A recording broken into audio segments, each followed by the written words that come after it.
मित्रांनो नमस्कार, मी नितीन बक्षी. आज थोडा वेगळ्याच विषयावर आपण सुसंवाद साधण्याचा प्रयत्न करूया.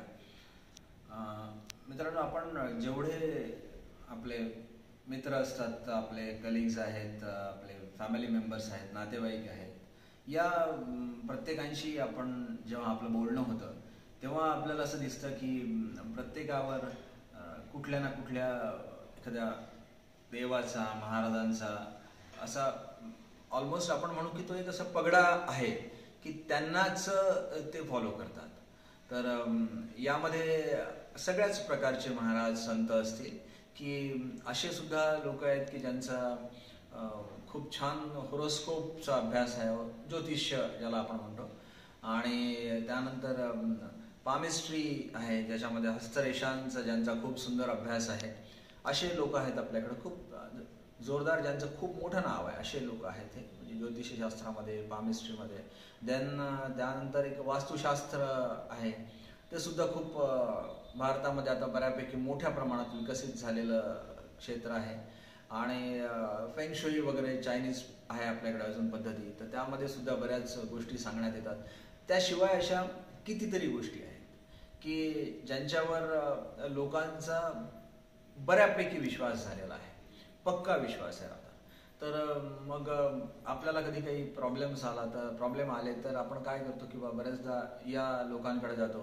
मग हे लोक काय करतील की छानसं एक काहीतरी व्यवस्थित ज्याचा अभ्यास आहे त्याप्रमाणे तो पाहिल आणि तुम्हाला काहीतरी सोल्युशन सांगतील. प्रत्येक वेळेस सोल्युशन सांगतील अशातले प्रकार नाही, प्रॉब्लेम्स तुमच्याशी डिस्कस करतील. त्यातले मी थोडं मोकळं सांगतो की काही प्रत्येक वेळेस काही प्रॉब्लेम्स तसेच असतील अशातला भाग नाही आहे. त्यांनी दिलेल्या सोल्युशनने तुमच्या प्रॉब्लेमचं अगदी सोल्युशन निघतंच अशातला भाग नाही आहे. तरी पण आपल्या मनावर अशा प्रकारचा पगडा असतो की आपण त्यांच्याकडे जातो तर आणि जातच राहतो. मग आता असं राहतं की 10 वेळा गेल्यानंतर 1-2 गोष्टी जसं सांगितल्या जातात त्याप्रमाणे होऊन जातात आपले, तर आपला अजून पक्का विश्वास बसतो. आपण स्वतः तर जातो, परंतु त्याशिवाय आपण 2-4-5 लोकांनाही सांगतो की त्यांचं फार छान काम आहे, त्यांचा वास्तुशास्त्राचा खूप मोठा अभ्यास आहे, किंवा त्यांचा पामिस्ट्रीचा अभ्यास खूप छान आहे, किंवा होरोस्कोप खूप छान पाहतात ते. तर आणि अशा जर किंवा काही दुसऱ्या सोल्युशन्स सांगणारे लोक आहेत, फेंगशुई वगैरे सारखे, तर आपण त्यांची चांगल्या प्रकारे प्रचार करतो आहे. तर या सगळ्या चांगल्याच गोष्टी आहेत, या आपल्या जागेवर अतिशय योग्य आहे. परंतु मित्रांनो, कधी तुमच्यापैकी किती लोकांना असं थोडं असं वाटतं की कधीतरी याच्या पलीकडे जाऊन पाहावं, काही आहे का? तर तुम्हाला उदाहरण सांगतो मी आता, की उदाहरण असं की समजा आपण एखाद्या बँकेमध्ये जातो. तर बँकेमध्ये जातो तर तुम्हाला समजा लोन काढायचं आहे, तुम्हाला अकाउंट उघडायचं आहे, तुम्हाला FD काढायची आहे, किंवा अजून तत्सम एखादं कुठलं तरी बँकेमध्ये काम आहे. तर हाऊसिंग लोन वगैरे हवं आहे तुम्हाला, जनरल लोनपेक्षा हाऊसिंग लोन वगैरे हवं आहे.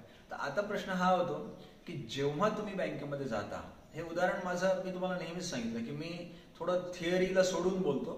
थिअरी आपल्या जागेवर अतिशय योग्य असतं, परंतु जोपर्यंत अनुभव किंवा आपला उदाहरण जे दिलं जातं ते साध्या गोष्टींचं जोपर्यंत उदाहरण दिलं जात नाही तोपर्यंत थोडंसं आपल्यापर्यंत ते पोहोचत नाही. म्हणून हे साधं उदाहरण झालं.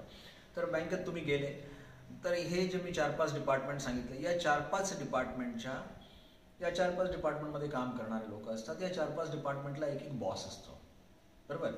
तर आणि त्या प्रत्येक बॉसला व्यवस्थित पॉवर आहे. समजा तुम्ही आपलं नवीन अकाउंट उघडायला गेले, तर तिथे जे कोणी ते काम करणारे मंडळी असतील तिथले, तर ते तुम्हाला सांगतील की सर या रिक्वायरमेंट आहेत, तर या तुम्ही जर केल्या तर काम होऊन जाईल. म्हणजे तिथे जो बॉस आहे तो तुम्हाला सांगेल. तर तुमचं अकाउंट मी उघडून देतो, तो रिक्वायरमेंट सांगेल, हे पाहिजे, ते पाहिजे, ते आधार कार्ड पाहिजे, रेशन कार्ड पाहिजे, रेशन कार्ड लागणार नाही, परंतु आजकाल काय आधार कार्ड आणि पॅन कार्ड, तर या गोष्टी लागतील. बाकी काही छोटा मोठा रिक्वायरमेंट फोटो वगैरेच्या. आता समजा त्या तुमच्यापाशी असल्या, फाईन. आता तुमच्यापाशी नाही आहेत त्या, मग आता तुम्ही काय करा? तो तुम्हाला सांगेल की या 4 रिक्वायरमेंट आहे, या 4 आहेत का? तुम्ही म्हणाल सर यातल्या 3 आहे, मग 1 नाही आहे. मग 1 नाही आहे का? मग आता असं करा, जा घरी घेऊन ये, बरोबर? मग तुम्ही काय कराल की घरी जाल आणि मग घरून ती रिक्वायरमेंट घेऊन या. सेम गोष्ट तुम्हाला जर हाऊसिंग लोन पाहिजे, मग हाऊसिंग लोनसाठी काय होईल की तुम्ही त्या ऑफिसरकडे गेले तर तो ऑफिसर तुम्हाला एक लिस्ट देईल, याप्रमाणे आहे का, असेल तर ठीक, आणि नसेल तर तुम्हाला त्या रिक्वायरमेंट आणावं लागतील आणि नंतर मग तुमच्या हाऊसिंग लोनचं काम होईल. आलं लक्षात? आता या ठिकाणी तुमचं जे काम आहे त्या कामानुसार बँकेमध्ये त्या डिपार्टमेंटला जो कोणी बॉस बसवलेला आहे, जो कोणी अधिकारी बसवलेला आहे, तो तुमच्या दृष्टीने ही is the last officer, he is the last authority. त्यांनी जर हो म्हटलं तर हो, त्यांनी नाही म्हटलं तर नाही. तुम्हाला घरी जाऊन ती रिक्वायरमेंट आणावंच लागणार आहे. तर यातली पुढची एक गंमत बघितली का? पुढची गंमत अशी आहे की there is one person in the bank, ज्याला आपण ब्रँच मॅनेजर म्हणतो. There is one branch manager. आता असं आहे की समजा यांनी रिक्वायरमेंट काढली, यांनी म्हटलं की बाबा तुमच्यापाशी पॅन कार्ड आहे का, अकाउंट उघडायला गेले तर तुम्ही म्हटलं सर मी आज पॅन कार्ड आणलं नाही आहे, तर ते मी घरून जाऊन आणून देतो, उद्या आणून देतो. ऑफिसरनी काय सांगितलं तुम्हाला, पॅन कार्ड शिवाय होणार नाही, घरी जा आणि आणा. समजा जर तुमची ब्रँच मॅनेजरशी ओळखी आहे, ब्रँच मॅनेजर म्हणजे तो हेड आहे सगळ्यांचा, ठीक आहे, या चारी पाचशे ऑफिसरचाही हेड आहे आणि ती जी बँक आहे त्या बँकेच्या ब्रँचचा हेड आहे. तुम्ही त्याच्याकडे तुमची त्याच्याशी ओळखी निघाली, जाताना हात दाखवला तुम्ही की सर तुम्ही, तर त्यांनी म्हटलं की हो मी इथे ब्रांच मॅनेजर, ये इकडे. काय झालं तर तुम्ही सांगाल की मी सर अकाउंट उघडायला आलो होतो, परंतु त्यावेळेस असं झालंय की माझ्यापाशी ही रिक्वायरमेंट नाही आहे. बरं नाही आहे तर मग काय झालं, सर तिथल्या ऑफिसरने सांगितलं की तुला ते पॅन कार्ड आणावं लागेल, त्याशिवाय होणार नाही. तुम्ही काय करता, तो ब्रांच मॅनेजर काय करेल, एक मिनिट ऑफिसरला बोलून घ्या, एक मिनिट त्या ऑफिसरला बोलूया, हां हे माझ्या परिचयाची व्यक्ती आहे, यांच्यापाशी नाही आहे पॅन कार्ड, काही हरकत नाही, परंतु पॅन कार्ड नाही आहे यांच्यापाशी, मी माझी सिग्नेचर देतोय, माझ्या ओळखीचे आहेत म्हणून हे पॅन कार्ड तुमच्याकडे उद्या परवा जेव्हा किंवा त्यांना वेळ मिळेल घेऊन येईल, तुम्ही यांचं अकाउंट उघडून द्या. अकाउंट उघडून द्या. जी रिक्वायरमेंट त्या ऑफिसरनी काढली होती, branch manager can wave that requirement. Branch manager म्हणू शकतो तू आज आण, उद्या आण, परवा आण, मी माझी सही करून देतोय, काही काळजी करायचं की कारण नाही. आता काय झालं, तुमची ब्रँच मॅनेजरची ओळखी आहे, त्या ऑफिसरने काय, तो ऑफिसर काय करेल शेवटी, ठीक आहे ब्रँच मॅनेजरची सही आणली आहे का तुम्ही, तुम्हाला म्हणाल की ठीक आहे सर पॅन कार्ड तुम्ही आता उद्या परवा जेव्हा जमेल तेव्हा आणून द्या, आपण तुमचं अकाउंट उघडू. सिमिलर गोष्ट हाऊसिंग लोनसाठी होईल. दुसरं नॉर्मल लोन पाहिजे असेल तरी तसंच गोष्ट होणार आहे. म्हणजे इन शॉर्ट, बँकेमध्ये तुमचं कुठलंही काम कुठल्याही ऑफिसरनी अडवलं तरीही ब्रँच मॅनेजरची जर तुमची ओळखी असेल तर काय होईल, ती रिक्वायरमेंट वेव होऊ शकते. ब्रांच मॅनेजर जसं म्हणेल तसंच या ऑफिसरला काम करावं. तर मित्रांनो, हे एवढं सगळं जे तुम्हाला उदाहरण दिलं, आता मुद्द्यावर येतो. मुद्द्यावर हे येतो की होरोस्कोप, पामिस्ट्री, फेंगशुई, वास्तुशास्त्र हे सगळे बँकेच्या ब्रांचमध्ये काम करणारे ऑफिसर्स आहेत. यांना यांच्या पॉवर्स आहेत. 100% यांनी नाही म्हटलं तर तुमचं काम होईल, तुमचं नाही म्हटलं तुमचं काम होणार नाही. आता पण there is one branch manager. तसं यांच्याही वर एक ब्रांच मॅनेजर बसलेला आहे. त्या ब्रांच मॅनेजरनी जर म्हटलं तर या सुद्धा ऑफिसरला आपलं काम करावंच लागतं. तुम्ही ते रिक्वायरमेंट, हे जे बिचारे सांगतील की हे रिक्वायरमेंट आहे, थोडं मोघम भाषेत सांगतो की बा जर एखाद्याने सांगितलं की बा तुम्ही अमकी अमकी एक पूजा करावी लागेल, तुम्हाला शांती आहे, तुम्हाला इथे इथे या ठिकाणी नाशिकला अमुक ठिकाणी जाऊन एक पूजा करायची आहे तुम्हाला, अशा तुम्हाला वेगवेगळ्या प्रकारच्या रिक्वायरमेंट, किंवा तुमचं हे जे बाथरूम आहे ना सर इथं तोडून तुम्हाला हे असं असं करायचं आहे, किंवा हे ईशान्येला करावं लागेल किंवा हे वायव्येला करावं लागेल, अशा प्रकारच्या पद्धती राहतील. या तुमच्या रिक्वायरमेंट आहे. आता ब्रांच मॅनेजरला सांगितल्यानंतर ब्रांच मॅनेजर काय म्हणतो की फाईन असू दे ना, ईशान्येला असू दे नाही तर वायव्येला असू दे, ती आमची एक पूजा आहे ना, ठीक आहे पाहून घेऊन आपण काय ती पूजा झाली काय नाही झाली काय. पण यासाठी तुमची ब्रांच मॅनेजरशी ओळखी लागेल ना. वेल, ब्रांच मॅनेजर जो या सगळ्यांना चालवतो आहे, who is he? Well, he is the supreme authority. मग आता सुप्रीम अथॉरिटीशी ओळखी कशी करून घ्यावी लागेल? सुप्रीम अथॉरिटीशी ओळखी करून घेण्यासाठी इतके तर मार्ग सांगण्यात आलेले आहे, इतके मार्ग सांगण्यात आलेले आहे. तर इतक्या कुठल्याही मार्गाने तुम्ही जाऊन त्या सुप्रीम अथॉरिटीशी ओळखी करून घ्या. तुम्ही योग मार्गाने जा, तुम्ही भक्ती मार्गाने जा, तुम्हाला जे मार्ग योग्य वाटतात त्या मार्गाने जा आणि त्या सुप्रीम अथॉरिटीशी, त्या ब्रांच मॅनेजरशी एकदा ओळखी करून घ्या. एकदा का ब्रांच मॅनेजरशी ओळखी झाली की मग तुम्हाला काही असे छोट्या छोट्या गोष्टींची काळजी राहणार नाही. माझा मुद्दा मला सांगायचा आहे, पण जो एकदम साध्या सिंपल गोष्टीत तुम्हाला मी सांगितलं, सिंपल उदाहरण देऊन सांगितलेलं आहे. आता लक्षात ठेवा की हे सगळे ऑफिसर्स जे आहेत, हे ऑफिसर्स पॉवरफुल आहेत. त्यांना त्यांच्या त्यांच्या क्षेत्रामध्ये 100% पॉवर आहे, ते इफेक्टिव्ह आहेत. पण हे तेही विसरत नाहीत आणि तोही विसरत नाही जो सुप्रीम अथॉरिटी आहे, किंवा म्हणजे या ऑफिसर्सच्या दृष्टीवर जी अथॉरिटी आहे तो जसं म्हणेल तसं करणंच आहे.